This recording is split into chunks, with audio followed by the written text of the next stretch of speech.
स्वागत है मेरे नए वीडियो में। मैं आपका दोस्त अक्षय पाटिल। तो मैं आज हम बात करते हैं 5 गलतियां जो बिगिनर करते हैं जिम में जाने के बाद। अगर आप बिगिनर हो, 1-2 महीने से जिम जा रहे हो, तो आप ये 5 गलतियां कर रही हो, इसलिए आपके मसल नहीं बन रहे। अगर आपको जिम जाते हुए 1-2 साल हो गया है, तब भी ये वीडियो आपके लिए है, तो वीडियो पूरा देखिए। अगर आपने मुझे अभी तक इंस्टा पे फॉलो नहीं किया तो इंस्टा पे फॉलो कीजिए। मैं वहाँ मेरे डाइट पे क्या क्या खाता हूँ वो स्टोरी लगाता हूँ और अच्छे से इंफॉर्मेटिव वीडियो डालता हूँ इंस्टाग्राम पे। और मेरे यूट्यूब चैनल को भी सब्सक्राइब कीजिए क्योंकि आपको हर एक नॉलेज मिलेगी बॉडी बनाने के लिए, कि बॉडी बनाने के लिए क्या क्या करना चाहिए, क्या खाना चाहिए, क्या वर्कआउट करना चाहिए। तो आज के वीडियो में हम बात करेंगे कि ऐसी 5 गलतियाँ कौन सी है जो बिगिनर करते हैं जिम में जाने के बाद। तो ये 5 गलतियाँ में सबसे पहली गलती आती, no workout plan. No workout plan मतलब अगर आप जिम जाते हो, कुछ भी वर्कआउट करते हो, ये भैया ने बोला कि चेस्ट लगाओ तो चेस्ट लगाते हो, गए कल दोस्त ने बोला कि चलो आज बैक लगाते हैं, बैक लगाता हूँ। ऐसे गलतियाँ करते हैं बहुत से लोग जिम में जाने के बाद। और 90% लड़की यही गलती करते हैं कि उनको कितना रेप रेंज में ट्रेन करना है, कौन सा वर्कआउट कब ट्रेन करना है, और कौन से वर्कआउट को रिकवर होने में कितना टाइम लगता है। कोई कोई मसल ऐसा होता है कि उसको रिकवर होने में सिर्फ 24 आवर लगते हैं, और कोई कोई मसल ऐसा होता है कि उसको रिकवरी होने के लिए 72 आवर लगते हैं। इसलिए आपको वर्कआउट रूटीन होना चाहिए। वर्कआउट रूटीन आप कहाँ से ले सकते हैं? वर्कआउट रूटीन आप अच्छे से कोच अफोर्ड कर सकते हैं, कोच से आप वर्कआउट रूटीन ले सकते हैं। नहीं तो आप मेरे यूट्यूब वीडियो देख सकते हैं, नहीं तो मुझे इंस्टा पे डीएम कर सकते हैं कि सेंड मी वर्कआउट रूटीन। मैं आपके बॉडी के हिसाब से आपको वर्कआउट रूटीन बताऊंगा। तो वर्कआउट प्लान क्या होता है वो समझ लीजिए आप। वर्कआउट प्लान ये होता है कि आप मंडे को कौन सा वर्कआउट करोगे, ट्यूसडे को कौन सा वर्कआउट करोगे, ऐसा आप सैटरडे तक कौन सा वर्कआउट करोगे, और कितने रेप रेंज में वर्कआउट करोगे और कितने सेट लगाओगे। ये पहली गलती है जो बिगिनर करते हैं और उसको अवॉइड करते। कोई भी वर्कआउट करते, आपके पास वर्कआउट प्लान नहीं होगा, मतलब आप समझ लीजिए कि आप युद्ध करने जा रहे हो और आपने हथियार ही नहीं लेके गए, तो आप युद्ध हार जाओगे। वैसे वर्कआउट प्लान होता है। अगर आप वर्कआउट प्लान लेके जिम में नहीं जाओगे तब तक आपका मसल बनेगा नहीं और आपका मसल हाई ट्रेन नहीं होगा। तो 90% बिगिनर यही गलती करते हैं कि वो वर्कआउट प्लान नहीं बनाते, तो ये गलती मत कीजिए। तो इसमें दूसरी गलती आती है using all broadcast in one time. इसका मतलब ये है कि आप अगर आपका दोस्त 1 डे 2 मसल ट्रेन कर रहा है, तो आप भी 1 डे 2 मसल ट्रेन करोगे महीनों तक, आपको रिजल्ट नहीं मिलेगा। फिर आप चेंज करोगे और वो स्विच करके आप वापस 1 डे 1 में आओगे। नहीं तो आप पुश पुल लेग लगाओगे। ऐसा बहुत से वेरिएशन है वर्कआउट के जो आप चेंज करोगे, आपको रिजल्ट नहीं दिखेगा, फिर वापस आप चेंज करोगे। ऐसा मत कीजिए। आप एक रूटीन को 6 महीना, मिनिमम 6 महीने के लिए उस रूटीन को रखिए। जैसे कि अभी मैं 4 डे स्पिरिट, पिछले 8 महीनों से मैं इसी रूटीन पे हूँ 4 डे स्पिरिट में। पहले मेरा रूटीन था 1 डे 2 मसल, उसके पहले मेरा रूटीन था, मेरा 1.5 साल वही रूटीन चला 1 डे 1 मसल।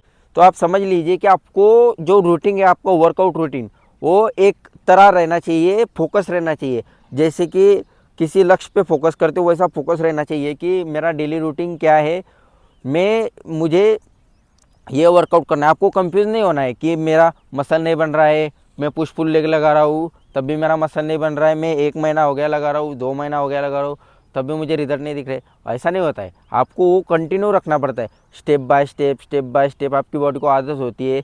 फिर आपकी बॉडी सरप्राइज नहीं होती है। वो एक ही मसल को, मतलब आप समझ लीजिए उदाहरण की तरह, आपने 1 डे 1 मसल किया 2 महीने के लिए, आपकी बॉडी को आदत हो गई 1 डे 1 मसल की। फिर आपने अचानक से बॉडी को स्विच किया, मतलब वर्कआउट रूटीन चेंज किया, 1 डे 2 मसल किया, तो आपकी बॉडी जो 1 डे 1 मसल के लिए रिकवर होने वाली है, मतलब आपकी बॉडी को आदत पड़ गई कि आज चेस्ट लगानी है ये, तो उसके आपकी बॉडी कन्फ्यूज़ होगी। इसलिए आप एक ही रूटीन को 6-8 महीने 1 साल तक कंटिन्यू रखिए, तभी आपको पता चलेगा कि क्या होता है वर्कआउट रूटीन। तो इसमें तीसरी गलती आती है रेप रेंज एंड सेट। बहुत से बिगिनर क्या करते हैं, जिम में जाते वक्त आपका वर्कआउट प्लान भी रेडी है, सब रेडी है, आप जिम गए और आपने चेस्ट लगाया, चेस्ट के आप 5-6 वेरिएशन लगाओगे और रेप रेंज ज़्यादा लोगे। इससे आपका मसल ओवर ट्रेन होगा और वो ग्रो नहीं होगा। आपका मसल अगर ओवर ट्रेन होगा तो उसको रिकवर होने में भी टाइम लगेगा, क्योंकि आपको इतना प्रोटीन खाना पड़ेगा और इतना हाई इंटेंसिटी में ट्रेन करते हो तो आपकी बॉडी सोरनेस होगी ज़्यादा दिन भर। आप बिगिनर हो तो आप बिगिनर के हिसाब से आपकी बॉडी को सेट और रेप रेंज मैनेज कीजिए। जैसे कि अगर आप चेस्ट लगा रहे हो, चेस्ट के सिर्फ incline dumbbell press, flat dumbbell press, नहीं तो incline chest press, flat chest press, और डिक्लाइन के लिए आप केबल फ्लाई नहीं तो डिक्लाइन बेंच प्रेस लगा सकते हो। 3 वेरिएशन में आपका वर्कआउट खत्म हो गया। अब ये इसके कितने सेट लगाने चाहिए? अगर आप पहला सेट लगाते हो बेंच प्रेस का तो उसके 4 सेट लगाइए, और दूसरा वेरिएशन लगाते हो इंक्लाइन डंबल का तो उसके 3 सेट लगाइए। अगर आप तीसरा वेरिएशन लगाते हो डिक्लाइन का तो उसके 2 नहीं तो 3 इनफ है। इससे आपका चेस्ट वर्कआउट खत्म हो गया। इसको बोलते हैं रेप रेंज। रेप रेंज ये होता है कि आप फेलियर तक कितना जाते हो। अभी आप समझ लीजिए मैं चेस्ट प्रेस लगा रहा हूँ, मैं पहला सेट मैंने 20 रेप लगाए, इजी मुझे जा रहा है। मैं दूसरा सेट लगाऊंगा, उसके 15 रेप मारने की पूरी कोशिश करूंगा, और मैं तीसरा नहीं तो चौथा सेट हाई इंटेंसिटी में, हाई वॉल्यूम में, मतलब ज़्यादा वेट से मैं चौथा सेट को 4-5 रेप में ही मेरा फेलियर हिट कर लूँगा, तब भी मैं 7-8 रेप तक वर्कआउट करूँगा। इसको बोलते हैं रेप रेंज। तो आप rape range, sets and rape range में ध्यान रखिए कि आपको कितना सेट लगाने और कितना रेप रेंज लगाने। वर्कआउट प्लान मिलने से वो नहीं होता। आपके पास वर्कआउट प्लान भी है, लेकिन आप जिम में जाते वक्त आप कितने वर्कआउट कर रहे हो, कौन सा वर्कआउट कर रहे हो, ये बात समझ लीजिए। तो इसमें चौथी गलती आती है जो बहुत ही इंपॉर्टेंट है, बिगिनर करते हैं और इंटरमीडिएट जो भी मतलब जिम जाते हुए 1-2 साल हो गए वो भी करते हैं, कि नॉट लर्निंग एक्सरसाइजेस। ये गलती ये होती है, नॉट लर्निंग एक्सरसाइजेस मतलब आप सीखते नहीं हो कि वर्कआउट कैसा करना चाहिए, आपको क्या वर्कआउट करना चाहिए ये तो पता है, लेकिन वो वर्कआउट कैसे करते हैं वो नहीं पता। जैसे कि अभी सिंपल के लिए एग्जांपल के लिए बता दूं कि अगर आप अच्छे से एनालाइज नहीं करोगे वर्कआउट क्या होता है, इसको कैसे लगाते हैं, इसकी रेफरेंस क्या है, इसका पोस्चर कैसा है, और आपको ब्लीडिंग कब करनी है, आपको कैसा वर्कआउट करना है, आपको एल्बो कितना स्ट्रेट डाउन लेके जाना है, कितना ऊपर रखना है, आप बाइसेप लगाते हो बाइसेप कर्ल में हाथ बाहर रखना है या अंदर रखना है, ऐसा बहुत से गलतियाँ हैं जो बिगिनर करते हैं। आपको एक्सरसाइज सीखनी पड़ेगी, और एक्सरसाइज सीखने के लिए आप अच्छा सा कोच अफोर्ड कर सकते हैं, नहीं तो यूट्यूब पे मेरे वीडियो देख सकते हैं। मैं हर एक वीडियो में बताता हूँ कि आपको कैसा वर्कआउट करना चाहिए और कैसी एक्सरसाइज करनी चाहिए, कौन कौन सी एक्सरसाइज करनी चाहिए।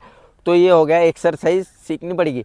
अगर आप एक्सरसाइज नहीं सीखोगे तो आप कितना भी वर्कआउट करो, आप अगर थोड़ी भी गलती हो गई तो आप इंजरी को फेस कर सकते हो। अगर आप शोल्डर प्रेस लगा रहे हो और आपकी थोड़ी भी गलती हो गई, शोल्डर प्रेस लगाते हो, अभी बहुत से लड़के शोल्डर प्रेस लगाते वक्त क्या करते हैं पता है, लिफ्ट तो कर लेते हैं हेवी वेट से, लेकिन नीचे जाते वक्त बहुत नीचे आते हैं, नहीं तो बहुत ऐसा ऊपर रखते हैं।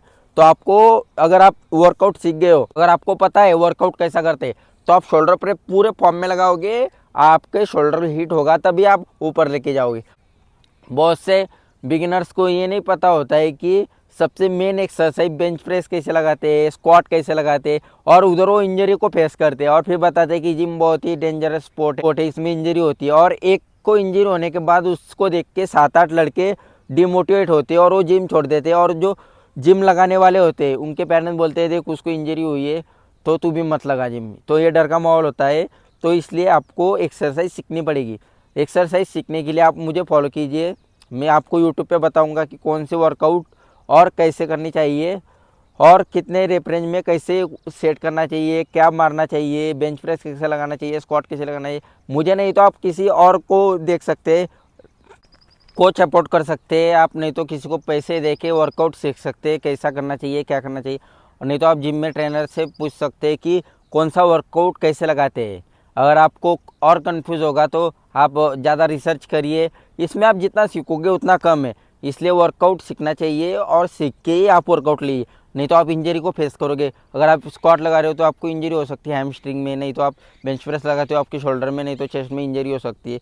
फिर इंजरी होने के बाद आपका हमेशा के लिए जिम बंद हो सकता है, नहीं तो इंजरी होने के बाद आपके पेरेंट्स बोलेंगे कि अब मत जा जिम, और आपको देख के बहुत से लड़के डिमोटिवेट होंगे आपके साथ जिम में आने वाले कि इसको इंजरी हो गई, हम भी हो सकती है, हम भी जिम छोड़ देते।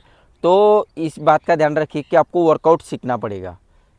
इसमें 5वीं गलती आती है और लास्ट गलती, कंफ्यूज अबाउट एवरीथिंग। बिगिनर हो और आप कंफ्यूज होते हो कि क्या करना चाहिए क्या नहीं करना चाहिए। आप जिम में जाते ही बहुत से लड़के आपको बोलेंगे कि ये वर्कआउट ऐसे नहीं वैसे करते, ये नहीं न्यूट्रिशन खाते वो खाते, नहीं तो कंफ्यूज ऐसे करते कि तू गलत लगा रहा है, तू पोस्चर गलत लगा रहा है। अगर आप सही भी लगा रहे हो तो आपको गलत जज करेंगे। आप उसी बंदे को पूछिए कि जो उसमें परफेक्ट हो। जिम में ऐसा 1-2 बंदे रहते हैं कि वो उनकी बॉडी परफेक्ट होती है, आप उनसे खुद से पूछ सकते हो, नहीं तो आप देख सकते हो कि भैया की बॉडी अच्छी है तो मैं इनसे सीख सकता हूँ। तो आप जाके उनसे बोलिए भैया मुझे आप थोड़ा ये सेट बताओ कि कैसे लगा दे। तो अभी मैं अगर वर्कआउट कर रहा हूँ और जिम में कोई गलत लगा रहा है तो मैं खुद से जाके उससे बात नहीं करता, क्योंकि मुझे पता है वो गलत लगा रहा है, मैं उसको बताऊंगा कि ये कैसे लगाना चाहिए तो वो मेरी बात सुनेगा।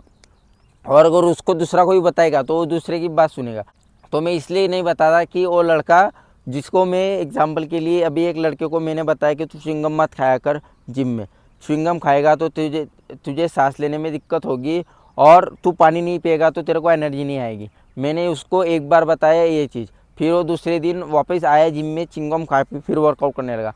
फिर मैं सोचा यार कुछ भी बताओ, लड़कों को समझ में नहीं आता, जिसको ज़रूरत होती है वो खुद आके पूछता है मेरे से, तो और मैं उसको अच्छे से बताता हूँ। तो जिसकी बॉडी बनी हुई है उससे पूछिए कि वर्कआउट कैसे लगाते हैं। ऐसे ऐसे लोगों से मत पूछिए कि जो सुकड़ी मुकड़ी है, नहीं तो मोटा है, बड़ा बड़ा बाइसेप लेके घूम रहे, इतना बड़ा तेन लेके घूम रहे और आपको बता रहे कि ये वर्कआउट ऐसा कर, नहीं तो ये गलत हो गया। आप कंफ्यूज मत होइए। आप कंफ्यूज हो गए तो आपको आगे दिक्कत आएगी, आपका माइंड मसल कनेक्शन नहीं होगा, आपको स्ट्रेस होगा। इसमें माइंड मसल कनेक्शन बहुत इंपॉर्टेंट है। बिगिनर ये बात समझ लीजिए कि आपको कंफ्यूज नहीं होना है, आपको किसी की बातों का बुरा नहीं लगाना है कि ये भैया बोले कि ये गलत है। तो आप सीखिए, मैं बोला कि आप खुद से रिसर्च कीजिए और सीखिए। अगर आप कंफ्यूज होंगे तो फिर आप आपके मसल गेन जर्नी में सक्सेस नहीं होंगे। तो आप कंफ्यूज मत हो और आपका वर्कआउट अच्छे से और अच्छे इंटेंसिटी में कीजिए।